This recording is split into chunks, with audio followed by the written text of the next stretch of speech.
तो दोस्तों एक बार फिर से स्वागत है आप सभी का आपके अपने favourite English learning channel scholar English पर। मेरा नाम है दीपिका कुमावत और मैं इस चैनल पर वेरियस कॉम्पिटिटिव एग्जाम्स के लिए इंग्लिश सब्जेक्ट टीच करती हूँ। तो बेसिकली आज के इस वीडियो में हम डिस्कस करने जा रहे हैं द हिंदू एडिटोरियल का वोकैब एनालिसिस।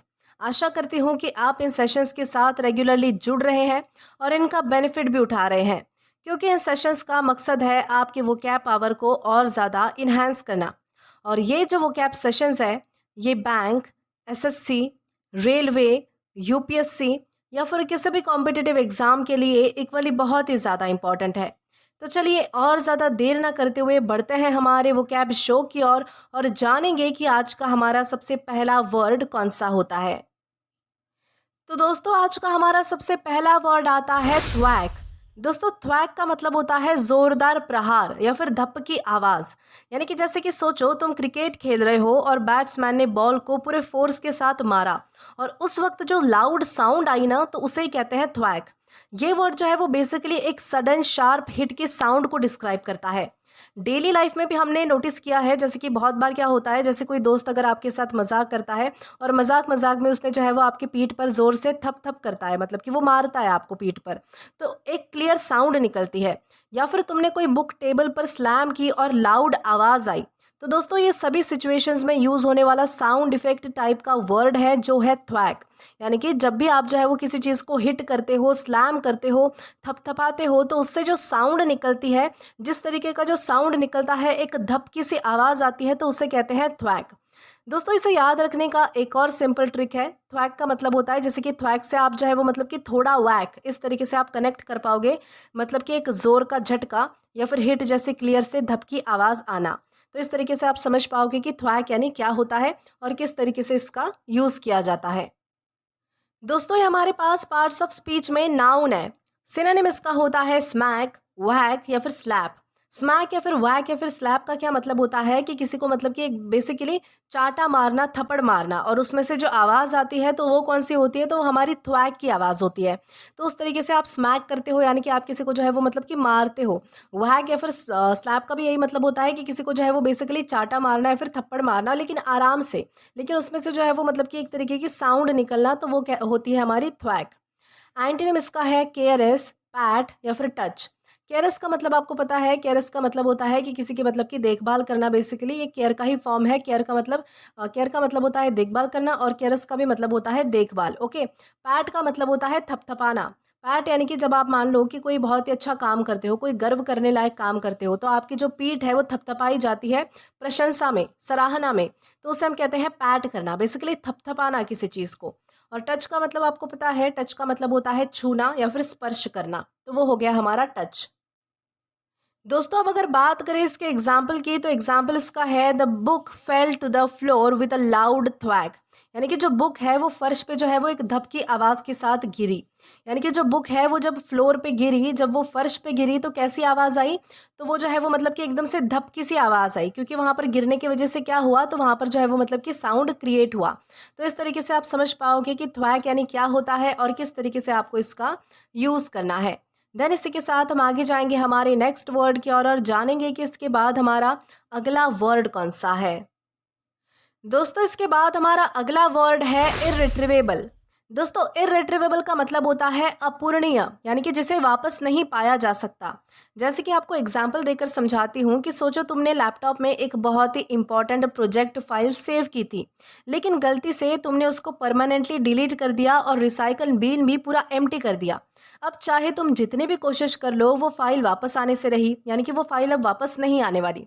तो दोस्तों ये जो सिचुएशन है ना, जहाँ पर मतलब जो चीज़ वंस लॉस्ट हो गई, अब वो रिकवर या फिर रिट्रीव करना पॉसिबल नहीं है, तो ऐसे सिचुएशन को हम कहते हैं इर्रिट्रीवेबल। जैसे कि जो एक बार टाइम चला जाता है, यानी कि जो एक बार टाइम चला गया वो वापस नहीं आता, क्योंकि वो इर्रिट्रीवेबल है। उसी तरह से एग्जाम में अगर आप कोई गलत आंसर लिख देते हो और पेपर सबमिट कर देते हो, तो अब वो चांस भी इर्रिट्रीवेबल है, क्योंकि आप थोड़ी ना पेपर वापस ले सकते हो। तो इस तरीके से आप समझ पाओगे कि इर्रिट्रीवेबल यानी क्या होता है। दोस्तों इसे याद करने का एक और सिंपल ट्रिक है। जैसे कि इररिट्रीवेबल ये वर्ड है तो इसे आप कनेक्ट करिए इम्पॉसिबल टू रिट्रीव, मतलब कि जो वापस लाना ही नहीं है, जिसे वापस पाना पॉसिबल नहीं है, तो उसे हम कहते हैं इररिट्रीवेबल। इररिट्रीवेबल में ही छुपा है इम्पॉसिबल टू रिट्रीव, यानी कि जिसे पाया नहीं जा सकता, जिसे वापस लाया नहीं जा सकता। दोस्तों ये हमारे पास पार्ट्स ऑफ स्पीच में एग्जेक्टिव है, यानी कि विशेषण है। दोस्तों सिनोनिम इसका है इररिकवरेबल, लॉस्ट या फिर इरिवर्सिबल। इररिकवरेबल का मतलब होता है जिसे रिकवर नहीं किया जा सकता, जिसे वापस नहीं लाया जा सकता। लॉस्ट का मतलब है जो चीज़ खो चुकी है। और इरिवर्सिबल का मतलब है जिसे रिवर्स नहीं किया जा सकता है, यानी कि जिसे फिर से पाया नहीं जा सकता है। एंटोनिम इसका है रिकवरेबल, रिस्टोरेबल या फिर रिवर्सिबल, यानी कि जो चीज़ हम जो है वो रिकवर कर सकते हैं, जिसे वापस ला सकते हैं, रिस्टोर कर सकते हैं, जिसे वापस पा सकते हैं, तो ऐसी चीज़ों को हम कहते हैं रिकवरेबल, रेस्टोरेबल या फिर रिवर्सिबल। तो इस तरीके से ये सारे हमारे क्या है, तो एंटोनिम्स है। तो दोस्तों हमारा एग्जाम्पल है the files were lost in an irretrievable error, यानी कि जो फाइल्स थी वो ऐसे एरर में खो गई, यानी कि ऐसे एरर में जो है वो डिलीट हो चुकी थी, जिसमें से है वो जो फाइल्स है वो कभी भी वापस नहीं आ सकती या फिर उन्हें कभी भी रिट्रीव नहीं किया जा सकता है, पाया नहीं जा सकता है। तो इस तरीके से आप समझ पाओगे कि इररिट्रीवेबल यानी क्या होता है और किस तरीके से आपको इसका यूज़ करना है। देन इसी के साथ हम आगे जाएंगे हमारे अगले वर्ड की ओर। दोस्तों इसके बाद हमारा अगला वर्ड आता है ट्रिवियल। दोस्तों ट्रिवियल का मतलब होता है तुच्छ या फिर मामूली। जैसे कि सोचो तुम ऑफिस में बिजी हो और एक कलीग तुम्हें जो है वो बार बार आकर जो है वो पूछ रहा है कि पेन का कैप कहाँ पर है या फिर तुमने स्टेपलर देखा क्या। तुम्हारे लिए ये चीज़ें इतनी छोटी है कि तुम इन पे ध्यान देना भी ज़रूरी नहीं समझते और उन पे ध्यान देना भी तुम्हें टाइम वेस्ट लगता है। दोस्तों ऐसी बातें या चीज़ें जो बहुत ही ज़्यादा माइनर है, जिनका कोई सीरियस इंपॉर्टेंस ना हो, उन्हें ट्रिवियल कहा जाता है। मतलब कुछ ऐसा जो बड़ा इशू नहीं है, बस छोटी सी डिटेल या फिर मैटर है जिसको लेके अननेसेसरीली नॉइस क्रिएट की जा रही है, तो उसे हम क्या कहते हैं, उसे हम ट्रिवियल कहते हैं। जैसे कि अगर आप डेली लाइफ का एग्जाम्पल लेते हैं तो डेली लाइफ में जैसे तुम और तुम्हारा दोस्त आर्ग्यू कर रहे हैं सिर्फ इस बात पर कि मूवी में पहले पॉपकॉर्न लेना चाहिए या फिर कोल्ड ड्रिंक। दोस्तों वो एक ट्रिवियल फाइट है, ट्रिवियल आर्ग्यूमेंट है, क्योंकि उसका असली इंपॉर्टेंस क्या है, तो पूरा जीरो है, नेग्लिजेबल है। इसे याद करने का एक और ट्रिक है, जैसे कि ये जो ट्रिवियल वर्ड है इसे आप किस चीज़ से कनेक्ट करिए, तो टाइनी रियल से कनेक्ट करिए। मतलब कि रियल तो है पर इतना टाइनी है, इतना छोटा है कि उसका इंपॉर्टेंस नेग्लिजेबल है, यानी कि ध्यान देने लायक नहीं है, यानी कि तुच्छ है, मामूली है। तो इस तरीके से आप ध्यान रख पाओगे कि ट्रिवियल यानी क्या होता है। दोस्तों ये हमारे पास पार्ट्स ऑफ स्पीच में एग्जेक्टिव है, यानी कि विशेषण है। सिनोनिम इसका होता है अनइम्पॉर्टेंट, माइनर या फिर इनसिग्निफिकेंट।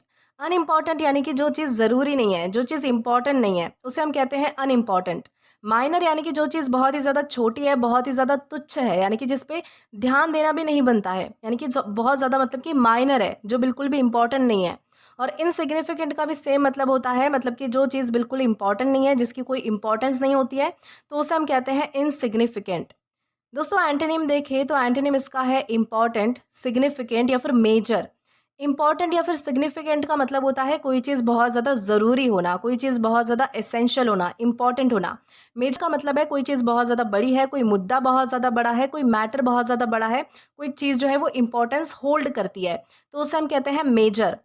अब दोस्तों अगर बात करें इसके एग्जाम्पल की, तो एग्जाम्पल इसका है they argued over a trivial matter, यानी कि उन्होंने जो है वो बहुत ही मामूली से, यानी कि बहुत ही तुच्छ से मैटर पर जो है वो आर्ग्यूमेंट की, यानी कि बहस की। तो इस तरीके से आप समझ पाओगे कि ट्रिवियल यानी क्या होता है और किस तरीके से इसका यूज़ किया जाता है। देन इसी के साथ हम आगे बढ़ेंगे हमारे अगले वर्ड की ओर। दोस्तों इसके बाद हमारा अगला वर्ड है कॉर्नियस। दोस्तों कॉर्नियस का मतलब होता है सींग जैसा या फिर कठोर। जैसे कि सोचो तुम अपने नेल्स कट कर रहे हो और जब भी तुम नेल कटर से नेल काट रहे हो तो तुम्हें फील होता है कि वो जो नेल है वो बहुत ज़्यादा हार्ड है और थोड़ा रिजिड मटेरियल है, यानी कि हमारी जैसे स्किन होती है सॉफ्ट स्किन, वैसा नहीं है वो बिल्कुल भी। ये हार्डनेस होती है बिकॉज नेल्स जो है वो हमारे केराटिन से बने होते हैं। और इसी तरह का hard horn like texture describe करने के लिए वर्ड यूज़ होता है कॉर्नियस, यानी कि मतलब जो चीज़ हॉर्न या नेल जैसी टफ और हार्ड हो। यानी कि हॉर्न का मतलब होता है सींग, जैसे कि आपने कुछ कुछ जानवरों के जो सींग होते हैं वो देखे होंगे, बहुत ज़्यादा हार्ड होते हैं। तो उनके लिए हम जो है वो कॉर्नियस का वर्ड, इस वर्ड का यूज़ कर सकते हैं, क्योंकि अगर आपको कोई भी चीज़ बतानी है जो बहुत ज़्यादा हार्ड है तो उसे हम जो है वो कॉर्नियस करके डिनोट करते हैं। जैसे कि डेली लाइफ में सिंपल सोच लो, जैसे कि नेल्स है यानी कि हमारे नाखून है, हॉर्न्स है यानी कि सींग है, या फिर कैलस है, कैलस यानी कि जो स्किन हार्ड हो जाती है ज़्यादा फ्रिक्शन की वजह से वो। तो इन सबको हम बोल सकते हैं कॉर्नियस। इसको याद रखने का सिंपल ट्रिक है, जैसे कि कॉर्नियस का मतलब होता है कॉर्नर ऑफ हॉर्न, मतलब कि हॉर्न जैसा हार्ड मटेरियल, यानी कि सींग जैसा बहुत ज़्यादा कठोर मटेरियल, तो उसे हम क्या कहते हैं, उसे हम कहते हैं कॉर्नियस। दोस्तों ये हमारे पास पार्ट्स ऑफ स्पीच में एग्जेक्टिव है यानी कि विशेषण है। सिनोनिम इसका होता है हॉर्नी, हार्ड या फिर केराटिनस। दोस्तों इसका तीनों का ही क्या मतलब है कि कोई चीज़ बहुत ही ज़्यादा मतलब कि कठोर है, बहुत ही ज़्यादा सख्त है, हार्ड है, हॉर्नी है यानी कि हॉर्न जैसी है, यानी कि सींग जैसी है, हार्ड है यानी कि कठोर है। केराटिनस का मतलब होता है जो केराटिन से बनी है, केराटिन से बनी है तो कोई चीज़ हार्ड हो सकती है, कोई चीज़ मजबूत है, तो उसे हम कहते हैं हॉर्नी, हार्ड या फिर केराटिनस, जो कि हमारे सिनोनिम है। एंटोनिम इसका है सॉफ्ट, टेंडर या फिर डेलिकेट। सॉफ्ट या फिर टेंडर का मतलब है जो बहुत ज़्यादा मुलायम है, तो उसे हम कहते हैं सॉफ्ट या फिर टेंडर। डेलिकेट का मतलब है जो चीज़ बहुत ज़्यादा नाजुक है, तो उसे हम कहते हैं डेलिकेट। अब दोस्तों अगर बात करें इसके एग्जाम्पल की, तो एग्जाम्पल इसका है turtles have a corneous beak instead of teeth.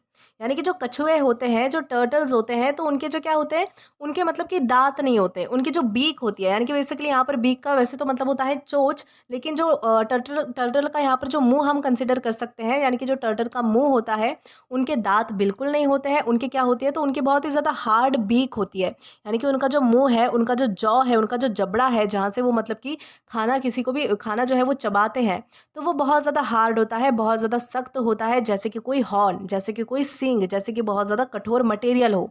तो इस तरीके से आप समझ पाओगे कि कॉर्नियस यानी क्या है और किस तरीके से आपको इसका यूज़ करना है। देन इसी के साथ हम आगे जाएंगे हमारे नेक्स्ट वर्ड की और जानेंगे कि इसके बाद हमारा अगला वर्ड कौन सा है। तो दोस्तों इसके बाद हमारा अगला वर्ड आता है वेरिटेबल। दोस्तों वेरिटेबल का मतलब होता है वास्तविक, या फिर जैसे कि सोचो तुम्हें एक दोस्त ने घर पर बुलाया है और उसने जो है वो इतना सारा खाना बना दिया कि टेबल सारा फुल हो गया। तब तुम बोलते हो कि अरे ये तो एक वेरिटेबल फीस्ट है। मतलब यहाँ पर वेरिटेबल का सेंस है बिल्कुल असली या फिर ट्रूली। ये वर्ड यूज होता है एम्फसाइज करने के लिए कि कोई चीज़ जेन्युइनली वैसी ही है जैसी दिख रही है, एग्जैजरेशन उसमें बिल्कुल भी नहीं है। जैसे कि डेली लाइफ में जैसे तुमने किसी दोस्त को देख के बोला कि ये बंदा तो एकदम वेरिटेबल वॉकिंग डिक्शनरी है, मतलब कि वो सच में बहुत ज़्यादा नॉलेजेबल है। दोस्तों इसे सिंपल ट्रिक से याद अगर रखना हो तो वेरिटेबल को आप जो है वो वेरी रियल से कनेक्ट कर सकते हैं। मतलब कि जो चीज़ बिल्कुल असली और जेन्युइन है तो उसे हम कहते हैं वेरिटेबल। दोस्तों ये हमारे पास पार्ट्स ऑफ स्पीच में एग्जेक्टिव है यानी कि विशेषण है। सिनोनिम इसका होता है जेन्युइन, रियल या फिर ऑथेंटिक, यानी कि जो चीज़ बहुत ज़्यादा सच्ची है, रियल है यानी कि असली है, और ऑथेंटिक है यानी कि बिल्कुल वास्तविक है, तो उसे हम कहते हैं जेन्युइन, रियल या फिर ऑथेंटिक। एंटोनिम इसका है फॉल्स, फेक या फिर अनरियल, यानी कि जो चीज़ झूठी है, फेक है, फॉल्स है, यानी कि अनरियल है, यानी कि जो रियलिटी नहीं है, जो वास्तविकता नहीं है, सच्ची नहीं है, तो उसे हम कहते हैं फॉल्स, फेक या फिर अनरियल। अब अगर बात करें इसके एग्जाम्पल की, तो एग्जाम्पल इसका है the garden was a veritable paradise of flowers. यानी कि जो गार्डन था वो ऐसा लग रहा था मानो कि वो सच में जो है वो मतलब कि फूलों का स्वर्ग है, यानी कि वो ऐसा दिख रहा था, यानी कि सच्ची, यानी कि वो चीज़ जो है वो मतलब कि सच में ऐसी लग रही थी। तो इस तरीके से आप जो है वो वेरिटेबल यानी क्या होता है इसे अच्छे से समझ पाओगे और इसका यूज़ कर पाओगे। देन इसी के साथ हम आगे चलते हैं हमारे नेक्स्ट वर्ड की ओर। दोस्तों इसके बाद हमारा अगला वर्ड आता है ग्रीवस। दोस्तों ग्रीवस का मतलब होता है गंभीर, दुखद या फिर कष्टदायक। जैसे कि मानो कि तुम बाइक चलाते टाइम गिर गए और तुम्हारा सिर्फ मतलब कि थोड़ा सा डैमेज हुआ है, यानी कि हल्का सा स्क्रैच आया है, तो वो एक नॉर्मल बात है।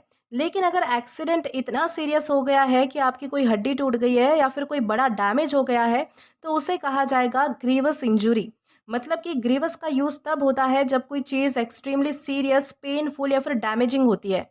जैसे कि डेली लाइफ में भी आप अक्सर सुनते हो, जैसे न्यूज़ में आता है कि ग्रीवस लॉस, मतलब कि ऐसा लॉस जिसका इफ़ेक्ट बहुत ज़्यादा हैवी और बहुत ज़्यादा दर्दनाक होता है।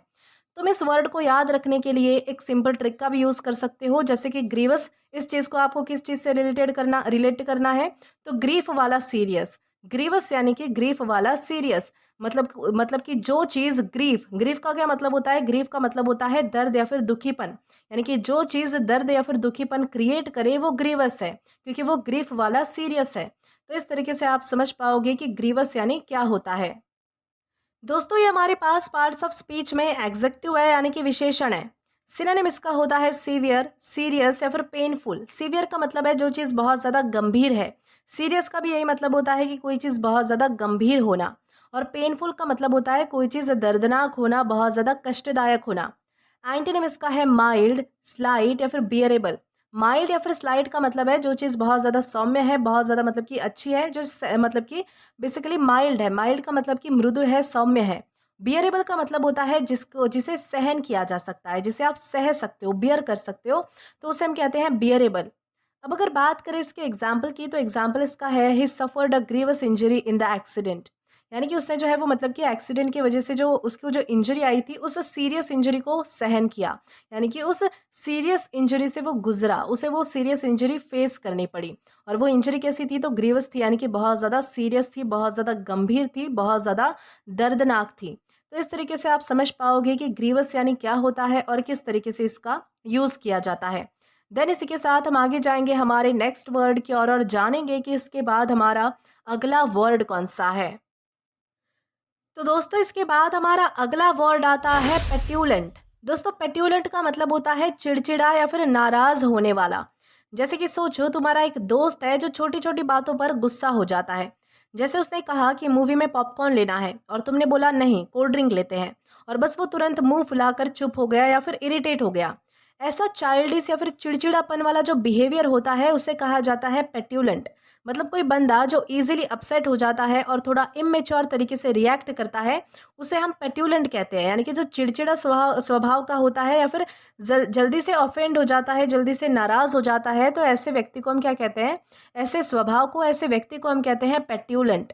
और दोस्तों ये हमारे पास पार्ट्स ऑफ स्पीच में एग्जेक्टिव है, यानी कि विशेषण है।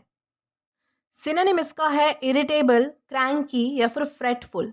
दोस्तों इरिटेबल, क्रैंकी या फिर फ्रेटफुल तीनों का ही मतलब होता है कोई व्यक्ति बहुत ज़्यादा चिड़चिड़ा होना, बहुत ज़्यादा बेचैन होना, या फिर रेस्टलेस होना, या फिर क्रैंकी। क्रैंकी का मतलब होता है चिड़चिड़ा, इरिटेबल का भी मतलब होता है चिड़चिड़ा, या फिर फ्रेटफुल का मतलब होता है चिड़चिड़ा या फिर बेचैन।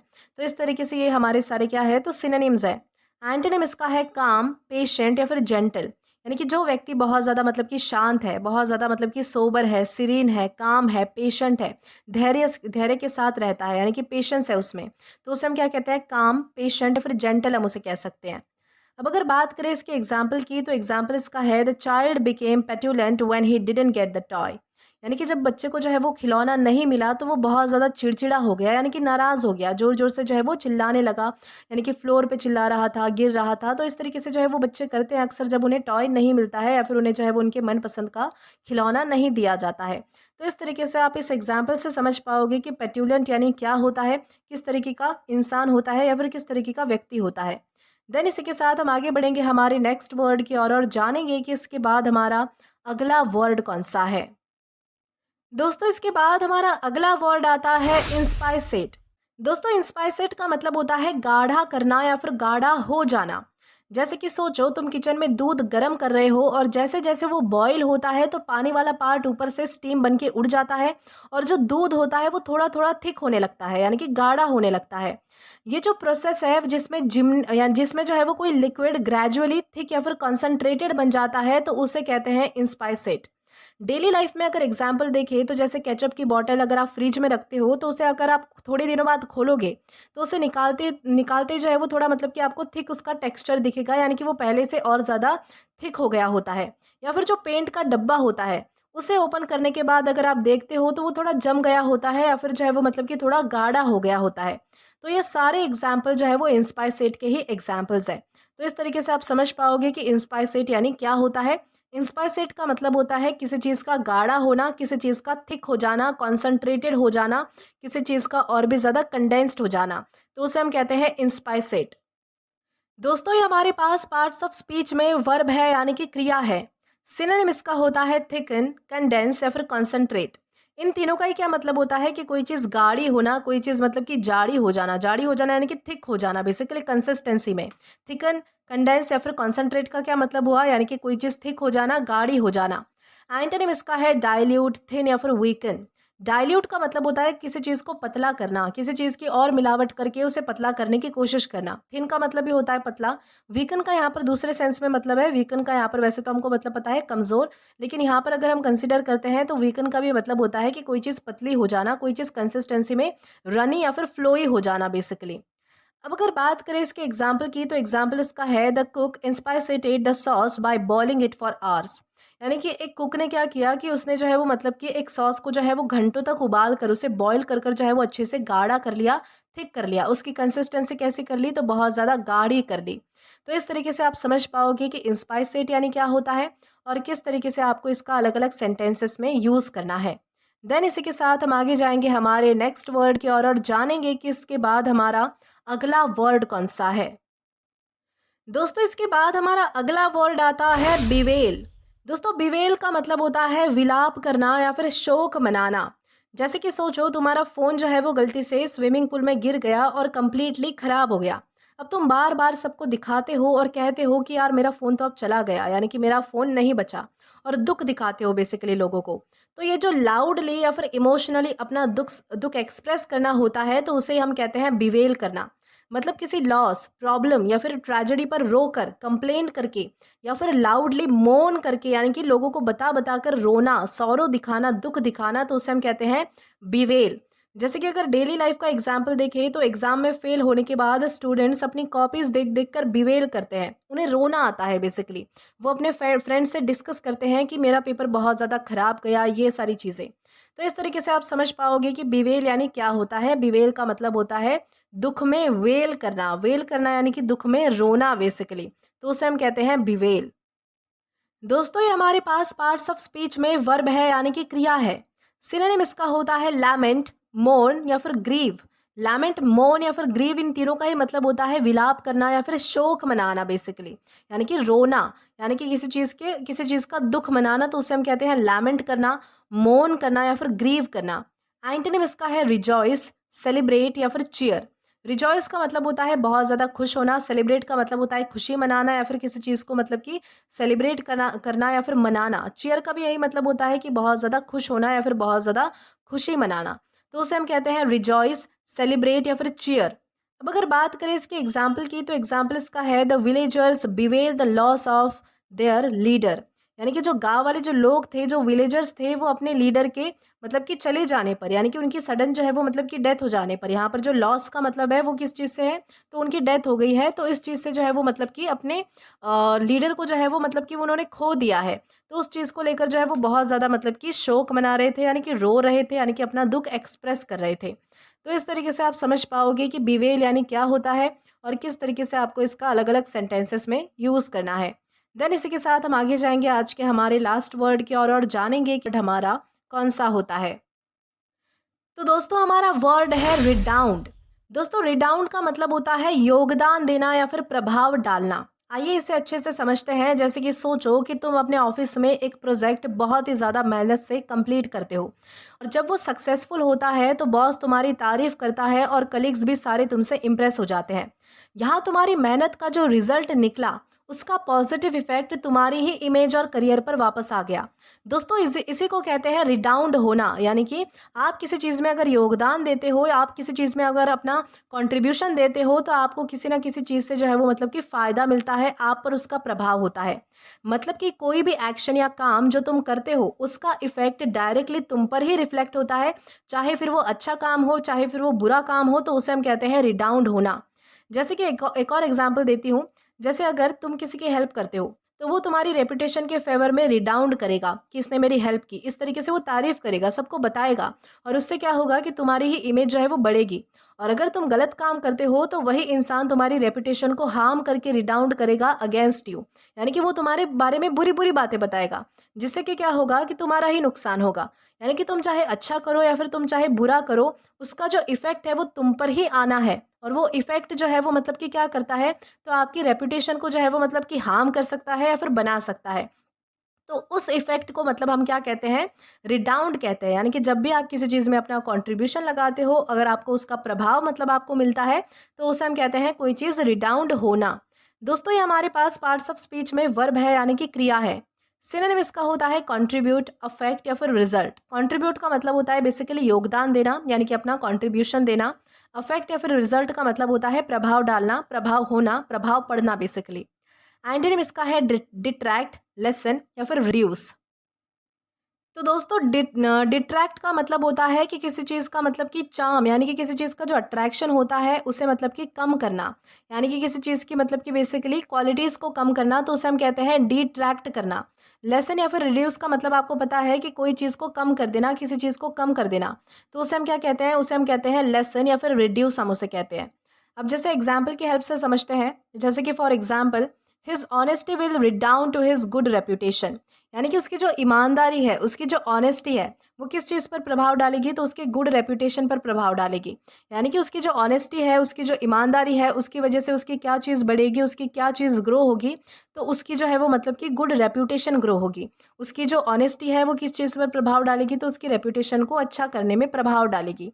तो इस तरीके से आप समझ पाओगे कि रिडाउंड यानी क्या होता है और किस तरीके से हम इसका अलग अलग सेंटेंसेस में यूज़ कर सकते हैं। तो दोस्तों इसी के साथ हमारे सारे वर्ड्स यहीं पर ख़त्म होते हैं। आशा करती हूँ कि आपको ये वीडियो पसंद आया हो और अच्छे से समझ आया हो। तो दोस्तों आज के लिए बस इतना ही। आज की इस क्लास का पीडीएफ आप हमारे टेलीग्राम चैनल के थ्रू एक्सेस कर सकते हैं। और अगर आपने अभी तक हमारा टेलीग्राम चैनल ज्वाइन नहीं किया है तो टेलीग्राम पर English with Deepika Kumawat search करके या फिर डिस्क्रिप्शन में दिए गए लिंक के थ्रू, साथ ही साथ अभी जो आपको आपके स्क्रीन पर क्यूआर कोड दिख रहा है वहाँ से भी आप डायरेक्टली स्कैन करके हमारा टेलीग्राम चैनल ज्वाइन कर सकते हैं, ताकि आप कभी भी किसी भी नए आने वाले वीडियोस को लेकर कोई भी अपडेट्स को मिस ना करें। और दोस्तों अगर आपको आज का ये वीडियो पसंद आया है या फिर हेल्पफुल लगा है तो do like this video, subscribe the channel and share as much as you can. और अगर आपने इससे पहले वाले वीडियोस नहीं देखे हैं तो यहाँ पर मैंने एक प्लेलिस्ट प्रोवाइड कर दी है, जहाँ पर आप क्लिक करके वो सभी पहले वाले वीडियोस भी देख सकते हैं और एक्सप्लोर कर सकते हैं। Till then keep learning. Thank you.